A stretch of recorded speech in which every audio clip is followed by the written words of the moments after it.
မင်္ဂလာပါရှင်ဒီတစ်ခေါက်ပုံမြင်လေးကတော့ညအချိန်မတော်ဖုန်းခေါ်ဆိုသူနားဆင်အားပေးကြပါအောင်ရှင်အရန်အေးတဲ့ဆောင်းညတညမှာပေါ့ဗျာကျွန်တော်အိပ်ပျော်နေတော့ကျွန်တော်ဖုန်းမိလာတယ်အဲ့ဒါနဲ့ကျွန်တော်လဲထော်ပြီးကြည့်လိုက်တော့နံပါတ်ကအမီမတိဆိုပြီးပေါ်နေတာ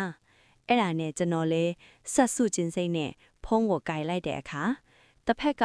ဘာတန်မှထွက်မလာပဲတိုးညင်းတဲ့အသက်ရှူတန်းပြင်းပြင်းတွေကိုပဲကြားနေရရဲ့ကျွန်တော် hello လို့အကြိမ်ကြိမ်ခေါ်ပေမဲ့တွန့်ပြန်မှုမရှိဘူး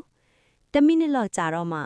အကွဲကွဲမိမတန်တစ်ခုကခတ်တိုးတိုးလေးပြောတယ်ပဒင်းပေါက်ကိုဖွင့်ပေးပါအပြင်မှာအယမ်းချမ်းလို့ပါကျွန်တော်ကြက်သီးတွေဖြန်းကနေထွားတယ်ကျွန်တော်အခန်းက9ထပ်မြောက်ပါလေဘသူကပဒင်းပေါက်အပြင်မှာရှိနေမှာလဲ